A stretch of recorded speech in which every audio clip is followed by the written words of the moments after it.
Okay, let's just go straight into this. Long story short, still super bullish on this stock. I know a lot of people are still super against it, and we'll talk about that in the news section as well. Mainly in this video, though, we're going to talk about the daily and weekly price action, when I add, when I trim, so we can get a feel for where price is going to move in the short term. We'll look at the short and long dated open options interest as well. Although I'm not too concerned with the long dated, I don't intend to be in this one past the end of this year. Just want to make that super clear. This is more of a short term trade. Made a bunch of money on this last year, and I hope to do the same this year. And as we mentioned a minute ago, we'll look at the CleanSpark news as well. And below here, you'll see my live eToro portfolio returns. Doing pretty well. Obviously, year to date, not super great, but I'm affected by the broad market sell-off, as many investors will be in the market. So let's hop straight into it. Let's just have a quick look at the charts, see what we like, what we don't like. The range here is so tight, 8 kind of 73. So let's just say like 880 down to the low of 640. That is incredibly tight for something to be in from kind of February. To me, this is such a strong basing pattern. We've failed to make a new low despite the massive short interest on that one. We'll look at that in the news section as well. But look at this, MACDX plus, bottom catch, oversold, bottom catch. This just looks really basy to me. As well as that, we've got on the fund flow, just so many gold bars. Love that. Gold bars for me are excellent. Confluence 3 is generally a really strong basing pattern, and we're just loading the boat with them here. Kind of volumes just staying decently strong. So I think a lot of people have been trading the chop on this one. Honestly, if I had more cash, I'd probably be buying more of this right now. We are still below the bull market support band and kind of right underneath the volume for the past year. That's not super great, but I think the risk reward here is amazing. My cost average kind of there. I've started marking that on my charts as well, so you can see that about 10.20.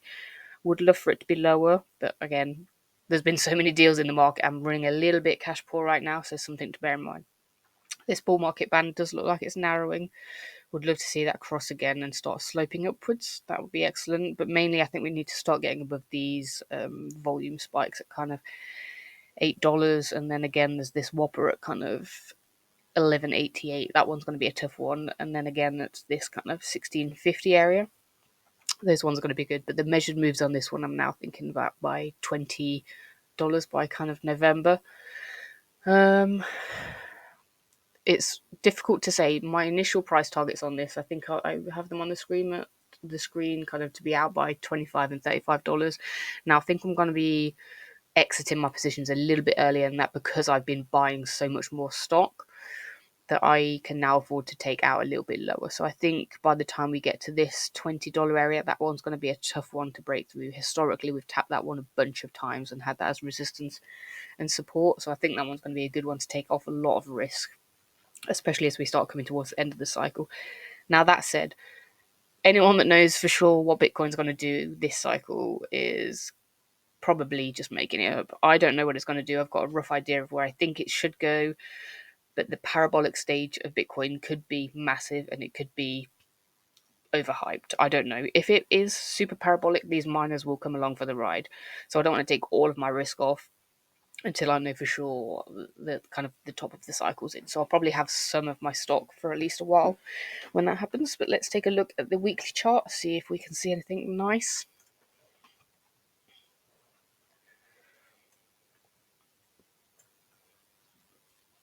Okay, so I still have my old kind of take profits on there, and for the most part, I'm still pretty comfortable with them. TP1 again, $20, and then kind of 27, and then 32. Probably most of it will be out before we break $30 on this one. Sorry, I'm a bit hiccupy today. I don't know why. And that allows me to take off most of my risk before we get into the dilution area.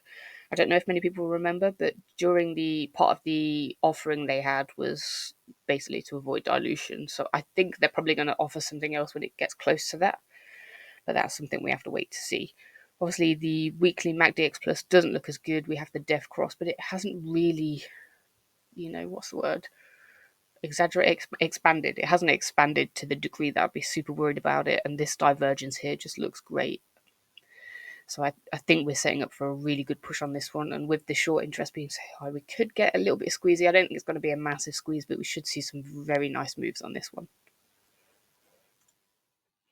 Looking at the open options interest for this one, obviously the band's a little bit below where we're seeing the chop. So kind of market makers are going to want to kind of sell this. when it gets to $8 just to max paying people. Obviously, that doesn't always have to hold. That can be pushed through. But these are just key areas to look out for, kind of more important than the levels on the actual chart, as these will actually have trades behind them. And then support kind of $6. So, we're pretty close to where we'll get good support there. And like I said earlier, sellers are looking quite exhausted on this one. It doesn't mean we can't have some whopper drops, but it means the chances are a little bit more unlikely. Obviously, the market's sitting a bit more interested in some upside for this one. Bearing in mind these are the strikes for this current week ending on Friday, I wouldn't hold my breath to get to $15 because that would be quite a beast move. That would be a hell of a squeeze. But these are probably just legacy. They're already dust. So pushing it out a week. Still super bullish. Can only see up to $16 though. I'm just going to push it out to end of May. And a little bit more bearish. For some reason, I can't see the strike volume over this. I'll have to look on the other tool that I use to verify that. I'm just going to push it out a little bit more. I don't really want to go past the end of the year though. I think that would be a bit crazy. Let's just do November. We talked about that one already. Okay, we can see a little bit higher again. That's pretty good confluence, 20. That's kind of where I want to take off a bulk of my risk, and that's where a lot of volume is sitting. So I'm kind of in line with the big boys on that one. Moving on to the news section for CleanSpark. Got some charts here at the top. I just wanted to show everyone so they're aware of. A lot of the bears talk about the insider activity with the two big sellers they had. They were actually venture capital funds, so not too alarming. I mean, they serve a very specific function for the market, and it's not really what you should be basing your trades off. If you're selling out of position because venture capital sells out of a position, you're going to do yourself some damage in the future. Really, they've made most of their profit by the time a company becomes public. So that's something to bear in mind. Other than that, though, institutional ownership skyrocketing. Again, that's more of an argument for the bulls. So it kind of contradicts what we're seeing there as well. Sorry, when I say there, I mean the insider activity. But on the flip side of that, though, the bears like to counter with the argument that the short interest is super high. Currently, I can see it about 30%. Now, I don't know if my data is super accurate because it's a little bit lagging, so it's probably a little bit more. But those two data points kind of argue each other. And the reason that we have such high short interest in this one is because of the bond deals we're seeing with a lot of the miners. Well, probably all of them at this point, I think. Super low interest, super low risk. The bond market then will try to do an arbitrage play on that and short the stock, so they're benefiting on both sides of it. Now, eventually they will go net long. When they do go net long, that means they have to buy back their positions, which creates that short squeeze that everyone's always talking about. Now, I don't know if it's going to be a mega parabolic short squeeze because it's only kind of 30%, which is still quite high, but there could be some 10-20% candles in there chucked around as these positions unwind. Other than that, though, there was the CleanSpark kind of conference. It was the Jones Healthcare and Technology Innovation Conference. It's a bit of a mouthful. And whilst I was super annoyed that I think the meeting was about half an hour, 45 minutes late, and there was no real communication, there were some excellent points. They talked about it on there, so I'm just going to go through those real quick for you. They talked about using Bitcoin to back their debt to limit tax implications. Super excited about that. That makes a lot of sense. Also, they talked about circulating 19 RFPs, so their requests for proposals. They're used to solicit bids from potential vendors, which is exciting. I think they mentioned specifically there's 9 companies they're interested in, but there's room for wiggle room there. And they want to use these companies to generate yield on their Bitcoin. So this could be stuff like working direct with some exchanges to provide liquidity, or money markets, that kind of thing. I don't think the money markets are quite mature enough for this yet, but it'd be interesting to see them. And what I really want to know is what kind of yield they expect to generate and when they do, but I don't think there was too much confirmation of that. I think that's more of a 2026, 2027 thing, but I'm glad that the company's moving towards that and starting to lay the groundwork for it. So the digital asset management team did present their strategy for generating yield. They were going to base it on hash rate, price of energy, all that stuff. So there's lots of stuff they're working on it. Again, I think when they mentioned potentially global and geopolitical events, they're more talking about using the options market to generate yield as well. So probably selling puts and that kind of thing. They talked a little bit about tariffs as well. They expect Bitmain to eat most of the tariff cost increases. I'm not too surprised by that. I think if I check down here, CleanSpark's kind of covered with their miner rigs till about 63 exahash using existing deals. So they've got all the cards, as it were, in that circumstance. So they certainly will have a lot of room to negotiate. And then as tariffs cool off, there'll be wiggle room there as well. They talked about dilution again. I talked about that when I looked at charts. I showed you that they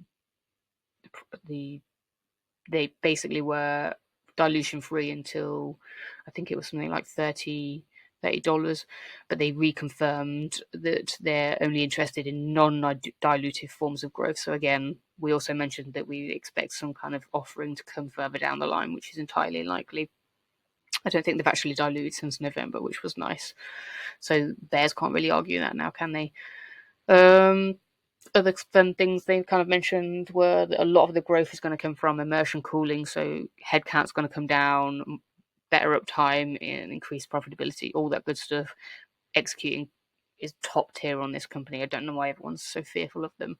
A lot of people out there saying the miners are dead. That is impossible. If the miners die, Bitcoin also dies. So they can. A lot of people are super bullish on Bitcoin, but super bearish on the miners.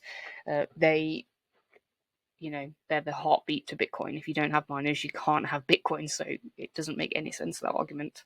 Looking at the Bitcoin chart directly, because that's the underlying asset of CleanSpark. If Bitcoin doesn't do well, then CleanSpark's probably very unlikely to do well. I don't think we've seen the top for Bitcoin at all. I am kind of thinking my getting over 200k target might be a little long in the tooth now. From a technical perspective, those prices made sense. We'll look at those in a second. But I think this cycle's a little bit different. I don't think we're going to see quite so much parabolic behavior as we did.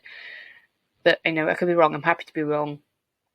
If I'm wrong, I'm still going to do really well. If I'm right, then I'm still going to do really well. So that's the best way to position yourself if things moving in that direction. But looking at the chart, excellent. We bounced exactly where we needed to on this yellow line around 74k. Love it. We have broken out the downtrend here. We haven't quite invalidated the downtrend because we haven't made a compelling new high. I'd like to see it get into the bull market band above these volume shelves, and even better, get above this volume shelf at kind of 95k. That would be much better. Definitely a push up to this orange resistance level. That's going to be the line I think that holds us back for a while. If we're going to go parabolic, we need to get above that and back test it to move higher aggressively. But that will involve institutions stopping messing around with price and stuff. But I don't know what's going to happen there. Even some of the exchanges are kind of responsible for the price action that we're seeing, but that's a whole nother issue. The RSI, plenty of room to go either way. The MACDX Plus, it hasn't been expanding, just kind of flip-flopping. I'd like to see that close and flows kind of here nor there either. So price has been kind of dwindling along with falling volume, which is what we don't want to see. Again, a lot of people talking about the M2 money supply on this one. Liquidity is super tight in the market right now. M2 is not the only measure of liquidity. You need to be looking at kind of credit spreads, all that kind of stuff, and the velocity of money. So, sorry, that was my cleaner just leaving. Apologies. Right now, the market in general has got a little bit of a cloud over its head with the basis trade unwind, which in part is due to liquidity. There's been some air gaps there, which cause massive fluctuations in prices, and we've seen that over the last week. Moving forward, we want to see that issue kind of resolved. The Fed has kind of hinted they're willing to step in. The Fed has not been super great lately. They've been continuing their QT, although they have slowed it down to more of a neutral stance. I'd like to see some QE accelerate, get some liquidity in. The banks have been feeling the pinch, so we want to see some stabilization there. Right now, we're kind of in this position of there's going to be something break or we're going to move back to QE. Now, we could argue that the basis trade unwind was something that broke. I think there was a Japanese bank issue as well in there. Probably should do a separate article on that, to be honest. But regardless of that, we need to see more liquidity coming in before risk on assets like Bitcoin will do well, because yes, it still technically moves with risk on assets. Let's take a look at the chart again, though, moving a little bit higher. Obviously, I've done my little squiggle where I think price is going to move to, but could be wrong on that one. I'm not betting my bank on that one. So I certainly see some scope to get us to 150 in the time period that I'm most likely will be roughly where the top is. I would like to see price move more aggressively. I just want to mainly be confidently above this volume shelf to confirm that there's no long-term worries there. I don't know if I put in more at the top 280 300 target, but yeah, okay, so mainly those prices were just rolling up with the kind of psychological level of 300 and then the Fibonacci at 280. Could still get there, but again, we need to be parabolic. I'm tampering down my expectations a little bit on Bitcoin now just because of how the market has been, but I think H2 is still going to be really strong. I just don't know how strong. Weekly chart though, let's have a ganders. Oh, it's all gone crazy. Let's correct that. Again, we can see this orange resistance level as being the one that we need to kind of get free of.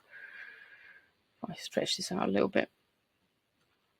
Could argue that we had a really nice cup and handle there, and the measured move still hasn't hit from that one. I'll make that super clear. That kind of lines us up with the 125, 126 area.